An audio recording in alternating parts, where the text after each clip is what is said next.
Scary deep wood stories.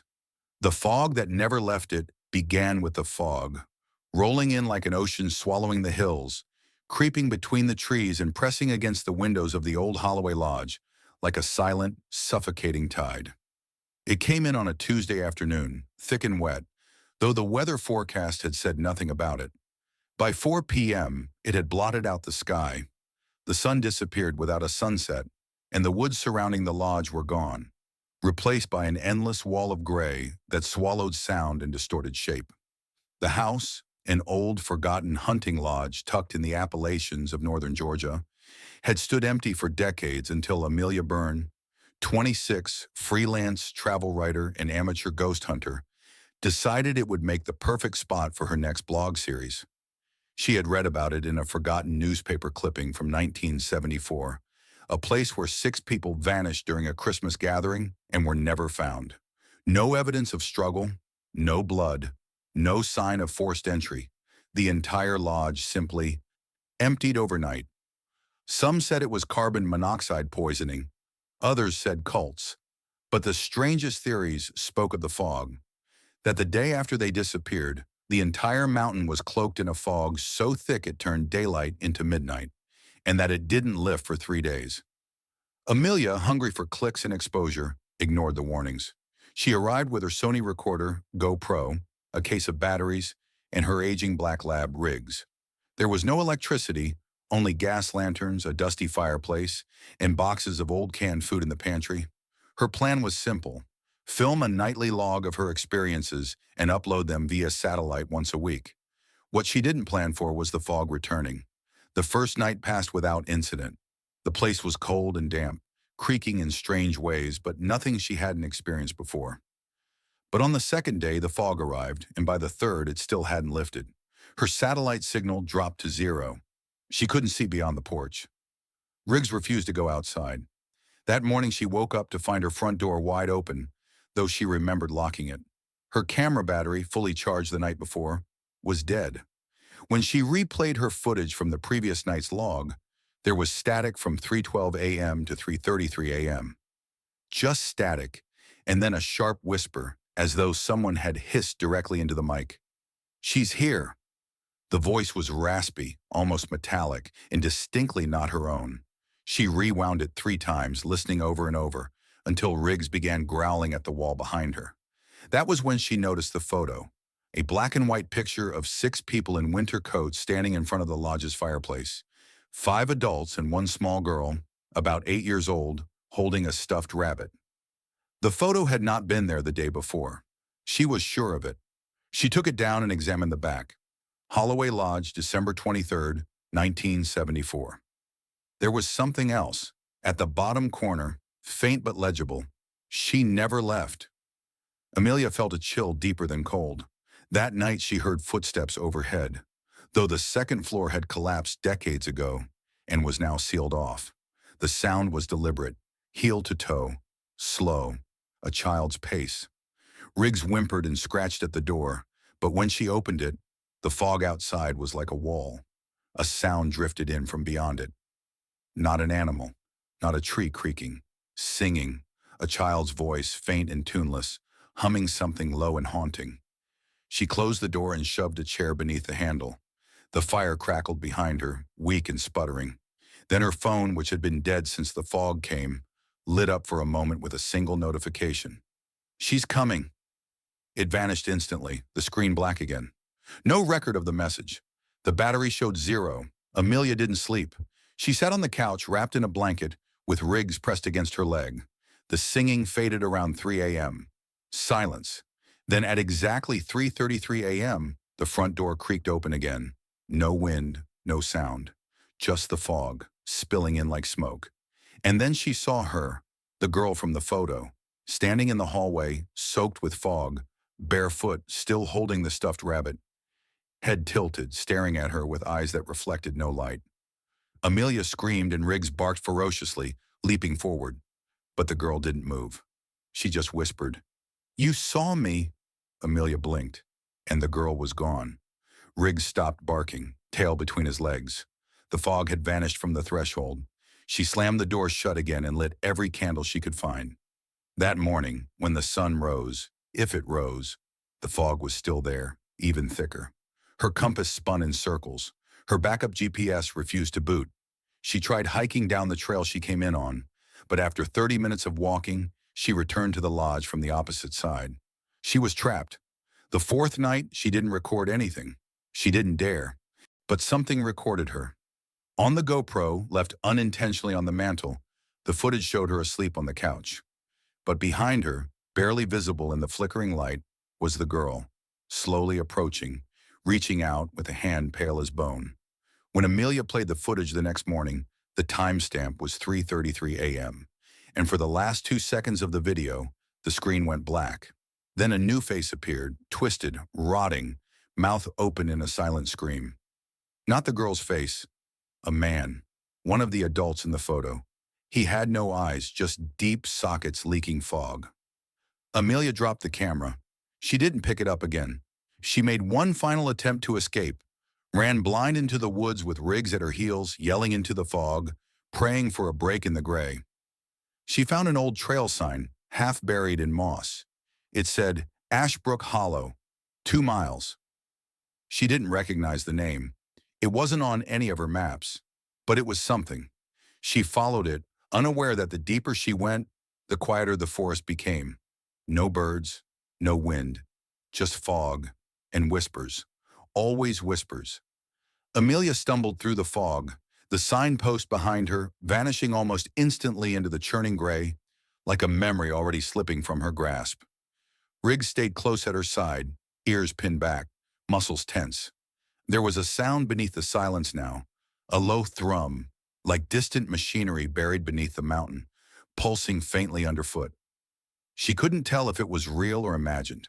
Her breath came out in ragged bursts, visible in the cold mist, and she felt the wetness of it settling on her skin like dew or sweat.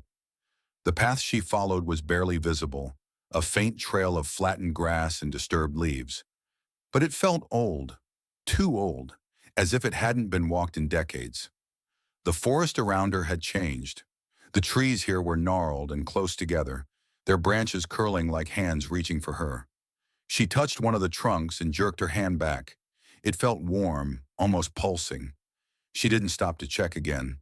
The whispers grew louder the farther she walked. Not words, but shapes of words, almost forming syllables that collapsed into nothing. She thought she heard her name once, faint and broken, like someone saying it underwater. Amelia. She turned, but there was no one behind her, just the thick, swirling fog. Then she realized Riggs was gone. 1 second he was beside her, the next he had vanished without a sound. She spun in circles, calling for him, panic rising in her throat, but only her own voice came back to her, delayed and distorted, as if it passed through something else before returning. Riggs, she cried again, and then she heard it, his bark, distant and frightened, followed by a sharp yelp. Then silence. She ran in the direction she thought it had come from, crashing through the underbrush, arms raised to shield her face. She broke through into a clearing, a perfect circle of dead grass surrounded by blackened trees, and found nothing. No Riggs, no tracks, just something on the ground, his collar. She picked it up with shaking hands. It was still warm. There were scratches on the metal tag, deep and fresh. 3 vertical gouges. She turned in place, spinning slowly, unsure of which way she had come in. The forest looked the same in every direction. The fog had grown thicker, now tinged faintly yellow in the dim light.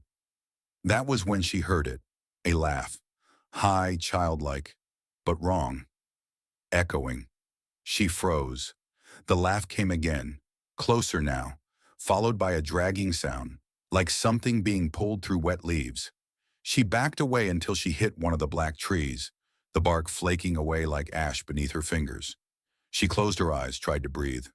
When she opened them, she was no longer in the clearing. The fog had changed again. Now she stood in front of a cabin, small, rotted, almost hidden by the trees. It hadn't been there before. A single window was lit with a flickering yellow glow. She should have run.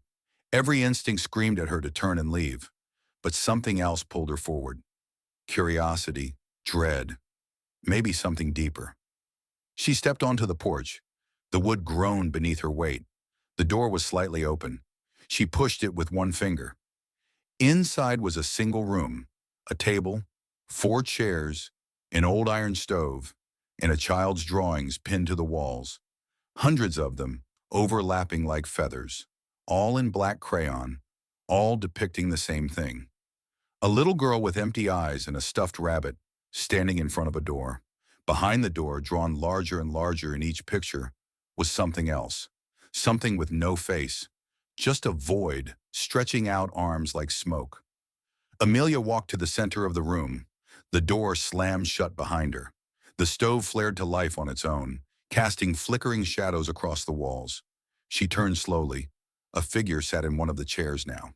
A woman, hair long and wet, dress torn and stained with mud, head bowed. The woman lifted her face. Her eyes were sewn shut with black thread. Her mouth opened, and instead of words, fog spilled out, curling around the room, wrapping around Amelia's feet. The woman pointed to the drawings. "She feeds him," she whispered, "with the lost." Then her body collapsed inward, like dry paper crumbling into ash. Amelia screamed. The fog swirled violently, lifting chairs and sending drawings fluttering like dying birds. She ran out the door, back into the woods, into a night that had fallen without warning. The sky was a void, the moon hidden, and the fog glowed faintly with an unnatural blue light. The laughter followed her, bouncing from tree to tree. She ran until her legs gave out and collapsed near a riverbank she didn't recognize. The water ran black and slow, thick like oil. Shapes moved beneath its surface. She crawled back from the edge, heart pounding. Across the water and the trees, the girl stood again. Closer this time. Her head twitched at a strange angle. She lifted her hand and pointed down. Amelia followed the gesture and saw a small sodden shoe on the shore. Riggs's paw print beside it, and a trail of blood.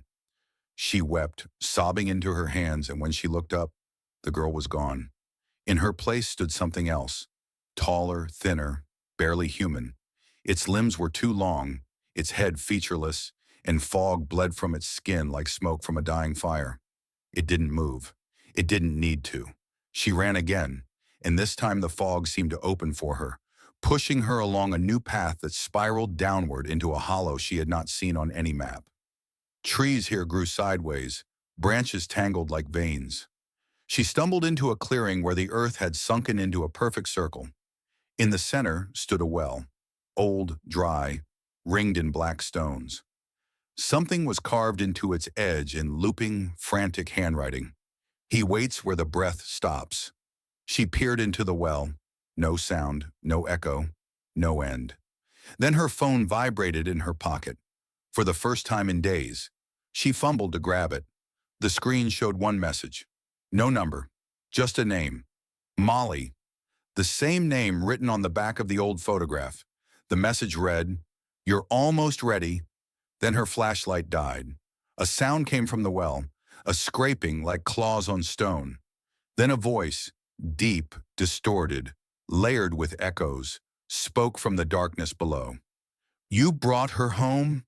Amelia stumbled back, dropped the phone, and as she did, hands, small, childlike, burst from the well's edge and grasped at her legs. She kicked and scrambled away, screaming, just as a pale face rose over the stones. Molly. Eyes black voids, mouth too wide, stuffed rabbit hanging from her hand by one ear. "You belong to him now," she said, and the fog exploded outward in every direction. The night dragged its heavy cloak across the sky, as if trying to smother what was left of the world's warmth. And within that endless dark, Ellie pressed deeper into the forest, her boots soaked from the swampy ground, her fingers trembling as she held the dimming flashlight. Behind her the cries still echoed, human but wrong, broken, like someone was mimicking a memory of a scream rather than feeling fear. The trail had vanished long ago, swallowed by moss and fog, leaving her with only the pull in her gut that insisted she needed to find the old well, the one mentioned in her grandfather's journals, the one that apparently was never mapped, never found after the 1936 collapse that sealed away whatever had been buried beneath Ashridge pines. Her breath fogged up the air as a chill rushed past her ear, a whisper she couldn't understand. She spun, expecting someone, something, but only found the hollow stare of the forest, watching, waiting. In her hand, the old compass from the cabin shook, its needle spinning as though the earth had lost its poles. She remembered what her grandfather wrote in faded, jittery handwriting. The trees know. Don't ask for directions. Don't listen when they call you by name. Her name. They'd called her name now, twice. Once in her own voice, once in her mother's. It was only when the light cut out entirely that she realized she wasn't alone. The silence broke with a branch snapping ahead, something big, dragging its limbs. She dared not move. The moon offered no comfort, hidden behind a ceiling of gray. Slowly she raised her phone for light, but the battery was dead, freshly dead. She had charged it before leaving. Another snap, closer, and then breathing, deep and guttural, like lungs that hadn't been used in years were gasping for life. She turned and ran blindly, heart slamming against her ribs, branches slashing at her arms. She tripped and fell hard into mud, and as she struggled to rise, a hand gripped her ankle. Cold, wet, bony. She kicked, screamed, and rolled away, but there was nothing there, nothing she could see. But the marks on her leg were unmistakable, 5 long scratches, as if fingernails had burned her skin. Ahead, a faint red glow pulsed like a heartbeat. The well, it had to be. She limped toward it, praying it wasn't another hallucination like the ghost cabin she'd seen an hour ago, the one with the girl in the mirror whose eyes didn't match her own.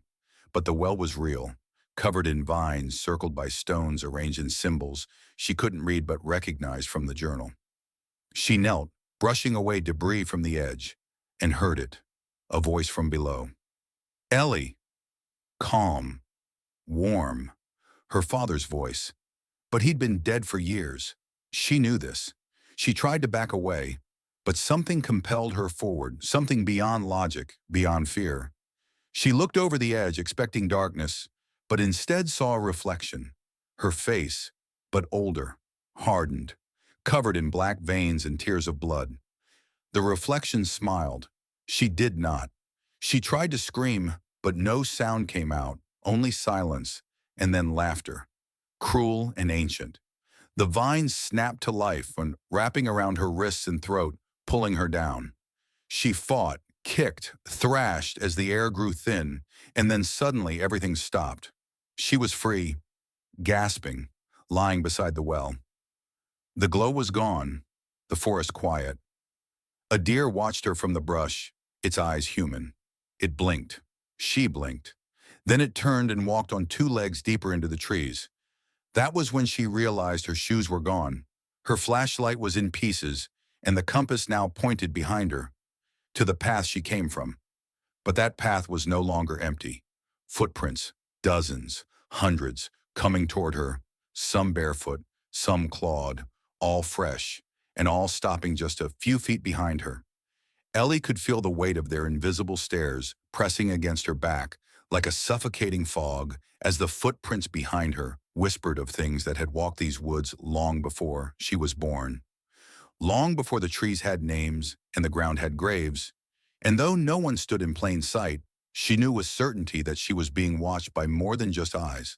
Something deeper, ancient, cold, something that studied her as a subject, not a guest, a trespasser, not a victim, and her breath caught in her throat as the wind shifted again and brought with it the sharp scent of smoke and iron, like burned hair and blood left too long in the sun. And she turned slowly, expecting, no, praying, to find only trees, but instead met the gaze of a girl no older than 10 standing barefoot just inches away, her white dress stained brown at the hem, her skin pale as moonlight, her eyes an empty black as if something had scooped out her soul and filled it with tar. And she spoke in a voice that cracked like frozen wood. You shouldn't have come here. And before Ellie could ask who she was or how she'd gotten so close, the girl vanished, not ran, not moved, just blinked out like a dying star. And Ellie stumbled backward into the mouth of the clearing where the well stood silent again, its stones colder now, its presence heavier, and the forest itself seemed to lean in closer, every leaf a blade, every tree a shadow with teeth. And then the whispers returned, but this time not calling her name. No, this time they were chanting something rhythmic in a language older than English, older than Latin, something that scraped at the edges of her brain and made her vision pulse red and black. And the ground trembled underfoot like something was stirring beneath her. And she remembered what the journal had warned. Do not wake what sleeps beneath the stones. Do not bleed near the mouth of the cursed throat.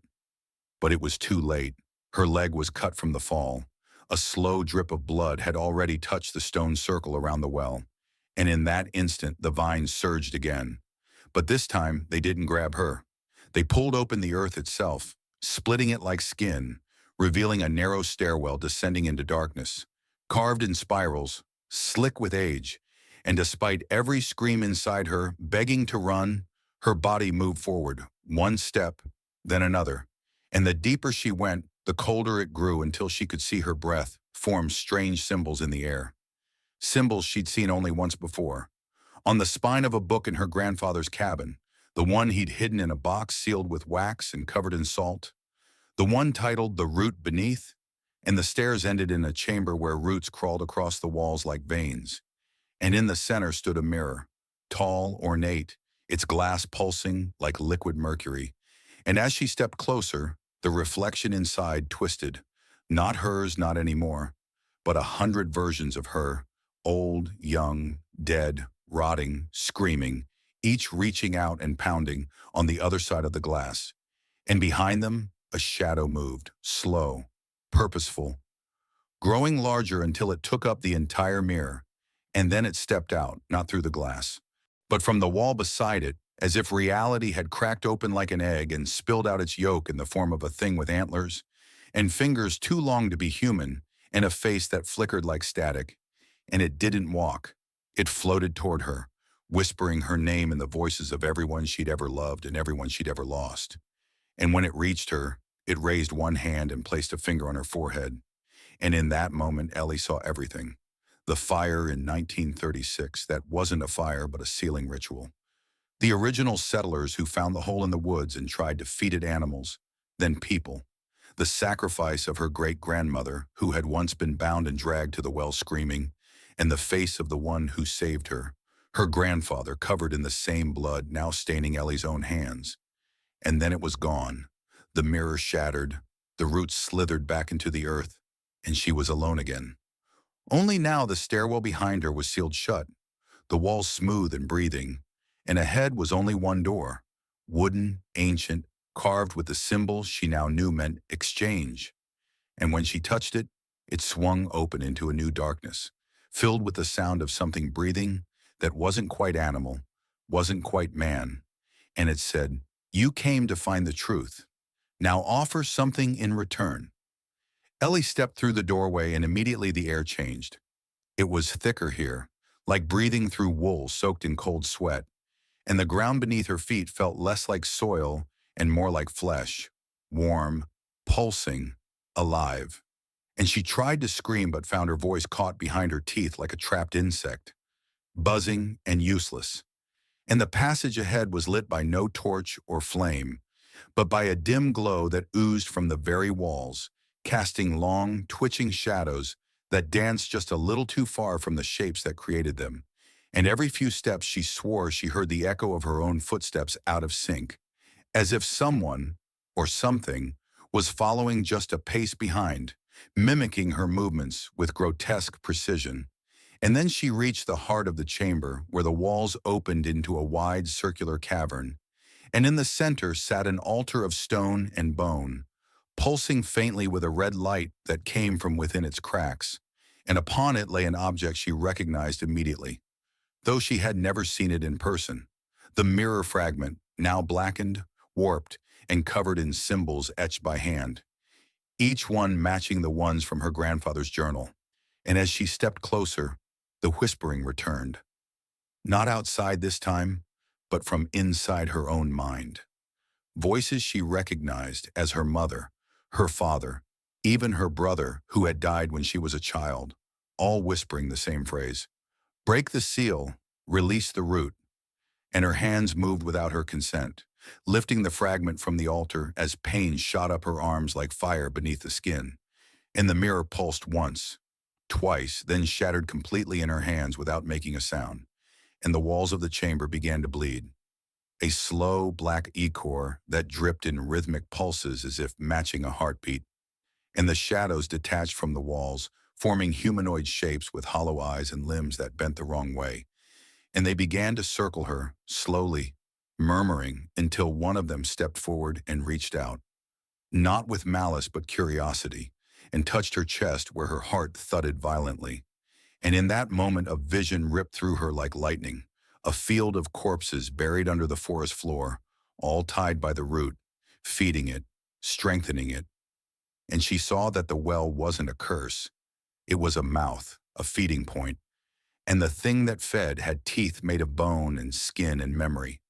And as the shadows continued to chant, the floor beneath her opened like a wound and swallowed her whole, dropping her into a tunnel of writhing roots that pulled and tore at her clothes, her hair, her skin, until she landed hard in another chamber.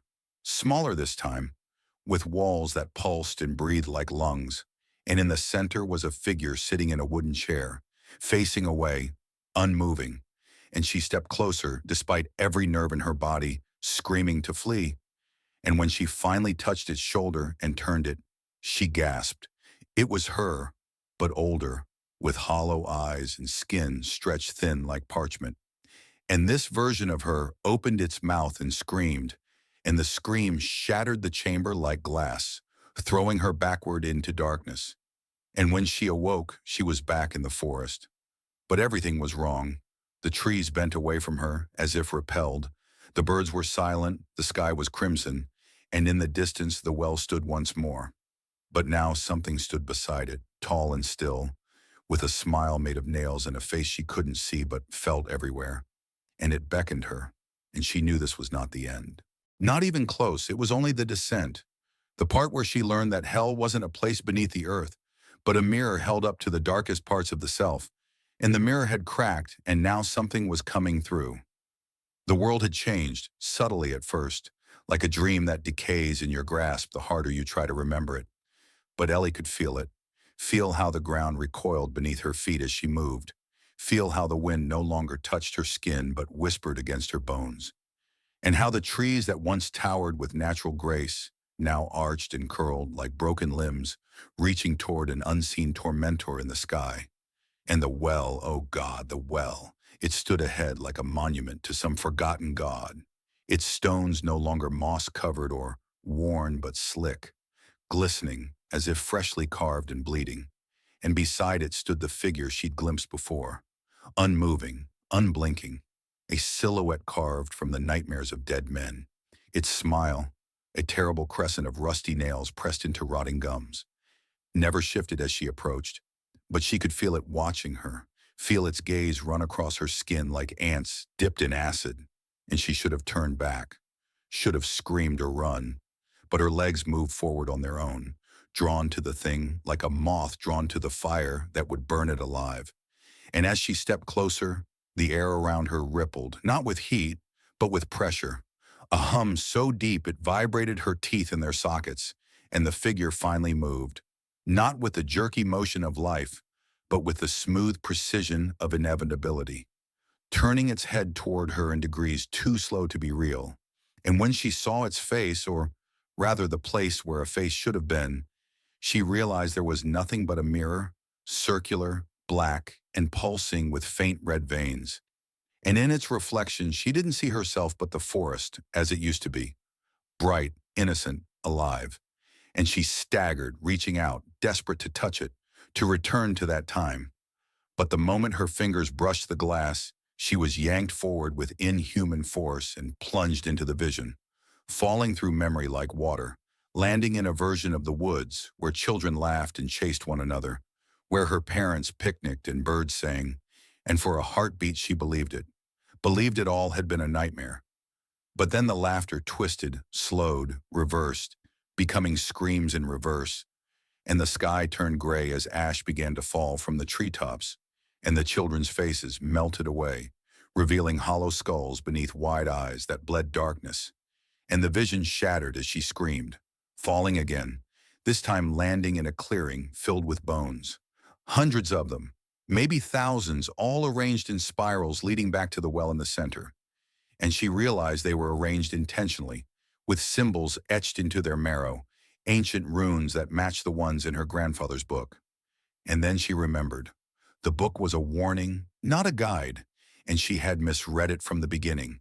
And the ritual, the breaking of the mirror, the descent into the earth, the offering of blood.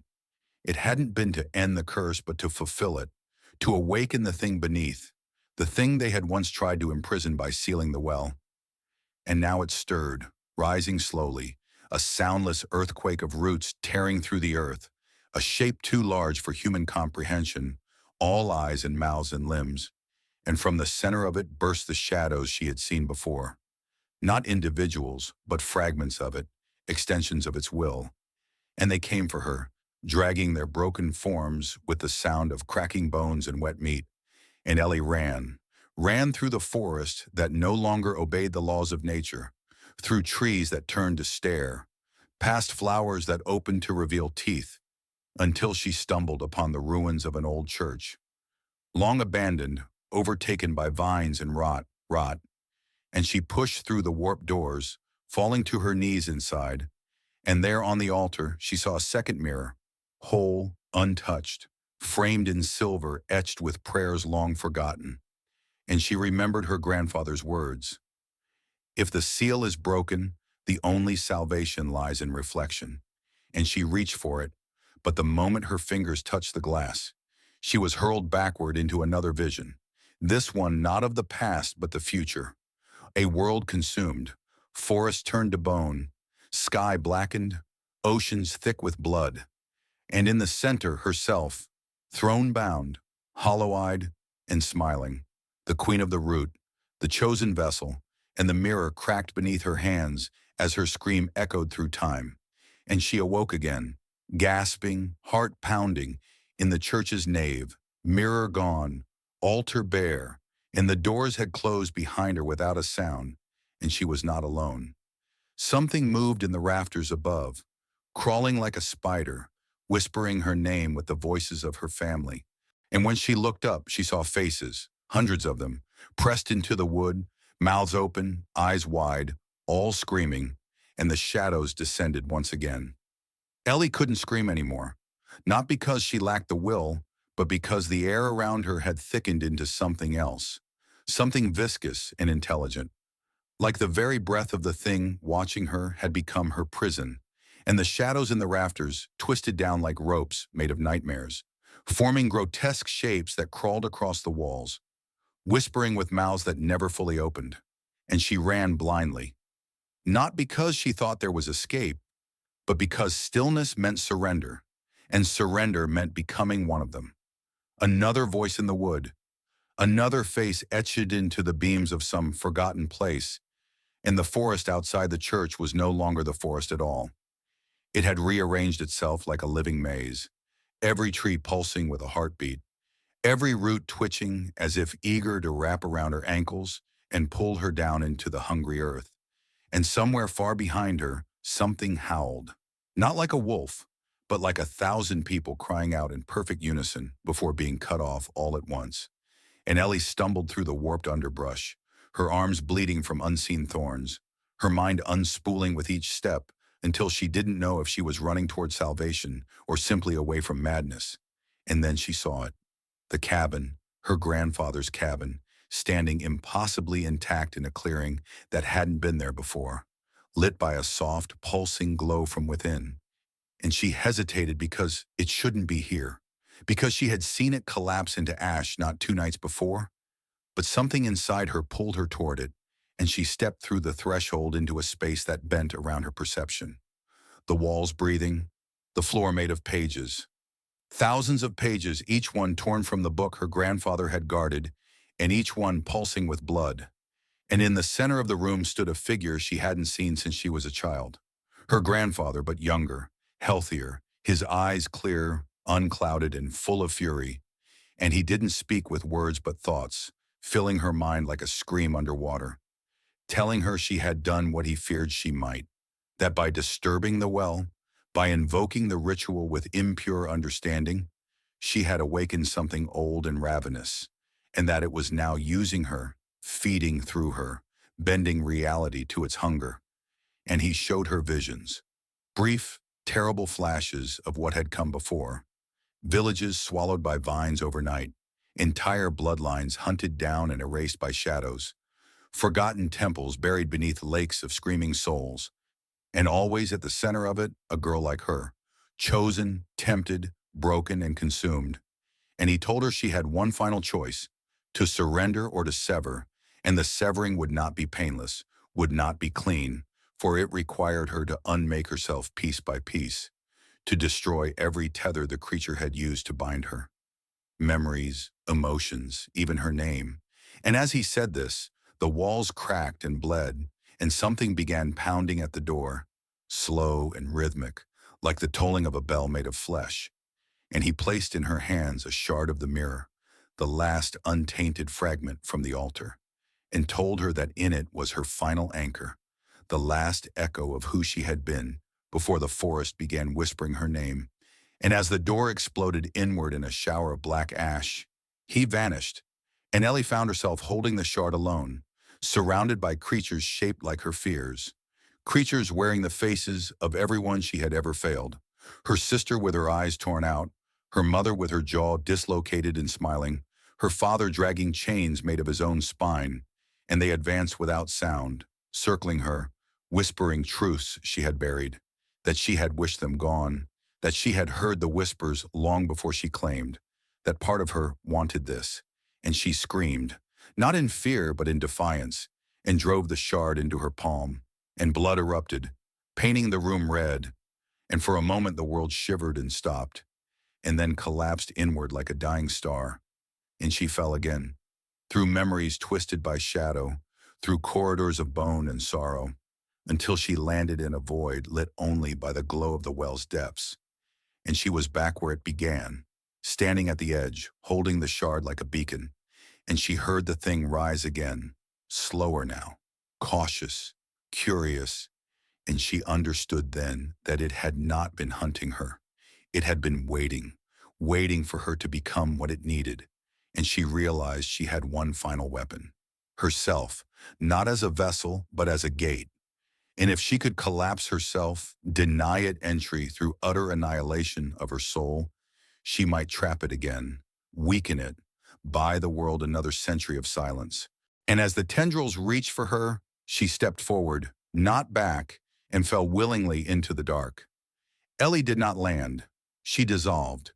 Her body didn't shatter on impact because there was no impact, only an infinite fall inward, a descent not through space but through self. And every second of it peeled away another piece of who she thought she was. Her memories flickered like film strips catching fire. The warmth of her mother's arms replaced by the cold emptiness of a hollow house. The laugh of her sister echoing one last time before dissolving into screams. The taste of sunlight erased by the taste of iron and rot.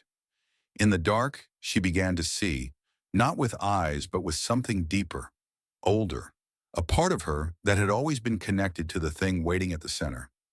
The well was not a place but a wound in the world, an ancient rupture where everything forbidden had seeped through, and as she descended, she saw others, fragments of souls caught in the same spiral, screaming without mouths, eyes wide in eternal understanding of what they had touched. They clung to her as she passed, hoping for rescue or destruction, anything to stop the torment. She tore free, but not without consequence. Their pain infected her thoughts. Their memories bled into hers, and she saw horrors beyond her comprehension. Rituals carved into flesh, children buried alive in roots that whispered lullabies, a priest with hollow sockets offering his tongue to a stone that wept black fire. Deeper still, she heard the voice, not loud, not angry, but calm, patient, the way a spider must sound to a fly. It spoke in languages long dead, yet she understood.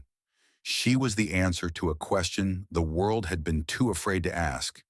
She was the vessel not because she was chosen, but because she had chosen herself the moment she stepped into the woods, the moment she wondered what lay beyond the veil. And now the veil was gone, and the thing beyond it stepped forward. It was not a creature, but a presence, a concept so massive and old it had forgotten its own name, a hunger that had learned to wait, to whisper, to shape itself into need.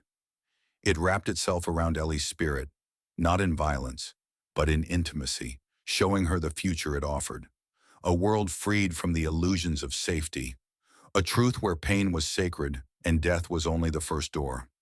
And part of her wanted it, wanted the purity of surrender, the simplicity of becoming something absolute. But another part, the part her grandfather had tried to protect, still resisted. It flared up now like a dying star refusing to collapse. And in that moment, Ellie remembered the shard. Though her body had vanished, the shard remained, suspended in the void with her, glowing faintly with the light of her last resolve. She reached for it, not with hands but with will, and when she touched it, the presence recoiled. Not in fear but in recognition. It knew the shard. It remembered the betrayal it carried. For this was not merely glass but the last remnant of a forgotten truth, a memory of the first time it had been denied. Ellie gripped it tighter and began to pull herself together around it, reassembling her essence like torn pages stitched with pain. And the presence grew agitated. It pushed against her with memories of her failures, with visions of what she could never undo, and she almost let go. Almost. But then a sound pierced the void, a laugh, a child's laugh. Her sister's, pure, unbroken, echoing across the chasm like a bell of light. And Ellie screamed, not in terror but in defiance, and the void shuddered. She rose, not physically but spiritually, a being made of memory, trauma, and will. The presence lashed out, a storm of faces and claws and screams. But she cut through it with the shard, carving a path back to herself, and as she ascended, the void collapsed inward, shrieking, folding into itself as if her refusal had undone its geometry. She emerged in the cabin, gasping, soaked in sweat and shadow, the shard embedded in her hand, pulsing. Around her the world was still, but wrong. The cabin was whole, but everything outside was silent, as if sound had been exiled. She stepped out and saw that the forest had changed, trees frozen mid-sway, birds suspended in flight, the sky smeared with a twilight that never ended. She had not returned. She had brought something with her, something that watched through her eyes now, that breathed when she breathed. A stain in reality, subtle but spreading. Her phone, once dead, buzzed in her pocket. A new message. "We see you." No number, no signal, just those 3 words. And then her reflection in the cabin window blinked, and she hadn't. It smiled. She did not. The reflection reached toward her, and the glass warped, rippling like water. She stepped back, but the reflection didn't follow. It waited. She understood then that the battle wasn't over. She had won a moment, not the war. The presence hadn't been destroyed. It had anchored itself to her, waiting, adapting.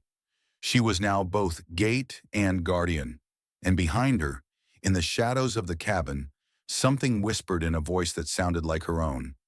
"They're coming." Ellie stood frozen before the cabin, her breath shallow, eyes locked on the window where her reflection still stared back with that terrible, knowing grin. The glass shimmered faintly like a pool of mercury, and she felt the pressure of something immense pressing against her chest from within. She turned away, hoping the forest might offer some explanation, but the woods were no longer woods. They were petrified, trees twisted and frozen mid-reach, as if grasping for something just beyond them. And a thick mist now rolled low along the earth, whispering secrets and voices that never fully formed. Her feet crunched softly against dead leaves that didn't decay, and every step forward felt like walking deeper into a memory not her own. Somewhere far off, a clock ticked. It had no source, but its rhythm beat in time with her heart. As she moved through the forest, reality pulsed and folded, colors bleeding into one another, the sky turning violet, then black, then a red so deep it looked like bleeding canvas. She saw movement to her left, a flicker of white, and turned just in time to catch a girl darting behind a tree. Her heart sank. It was herself, or rather, the child she had once been, in a white sundress smudged with dirt, hair tangled, eyes hollow. The girl peeked from behind the bark and whispered, "You brought it with you." Ellie approached cautiously, every nerve screaming. "Brought what?" she asked, her voice dry as ash. The girl grinned, a terrible broken smile. The key, the wound, the question. Before Ellie could respond, the girl crumbled into dust, scattering in the wind that suddenly howled through the frozen forest. Ellie backed away, only to trip over something buried beneath the leaves. A book, her grandfather's journal. But it was different now. The leather cover scorched and pulsing faintly. She opened it, and instead of words, images spilled out. Moving, writhing depictions of suffering, of ancient rituals in caves that breathed, of creatures that resembled men but moved like shadows, and of a tower in the forest made entirely of bones. One image repeated over and over, a black door, simple, featureless, eternal. She flipped to the last page and found a map drawn in blood, leading to the tower. Her fingers traced the lines and the forest shifted again, guiding her feet as if the earth itself wanted her there. Hours or minutes, time was broken, passed before she saw it. Rising from the center of a clearing, surrounded by the still bodies of animals curled in peaceful death, the tower loomed. Its surface was porous, breathing, and the air around it buzzed with static, like the world was trying to scream through a broken radio. She stepped closer, and the shard in her hand began to hum. It had grown into a blade now, sleek and obsidian, alive with heat and memory. As she entered the tower, the world outside vanished, swallowed in darkness. Inside, the walls were covered in carvings that pulsed like veins, stories of sacrifice, of gateways carved into human minds, of children offered to the unseen to keep balance. At the center stood the black door. It had no handle, no keyhole, only a mirror embedded in its surface. Ellie stepped forward and saw not herself but every version of herself that could have been. Broken, violent, abandoned, monstrous. One by one, the versions began to speak, each voice layering on top of the last. "Let us in! Let us out! We are you! You are it!" Her blade pulsed, and she realized. This was the moment. The presence inside her had been waiting for her to choose. To open the door would complete the ritual, allow the thing inside her to become flesh and reshape the world. But to walk away meant the torment would continue. She raised the blade.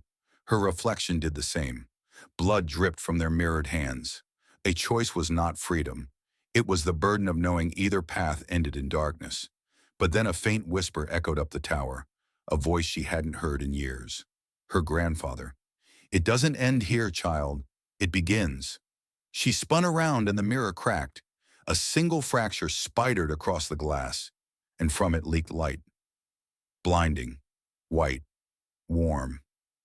The presence screamed, not with sound, but with silence so deep it tore into her thoughts. And Ellie fell to her knees. The shard vibrated violently, splitting into pieces in her hand, embedding into her skin, her eyes, her chest. Light poured out from her, and the door began to melt, the tower shaking violently. From behind it, the presence surged forward, black mist with eyes, teeth, voices, all coalescing into a shape too vast to name.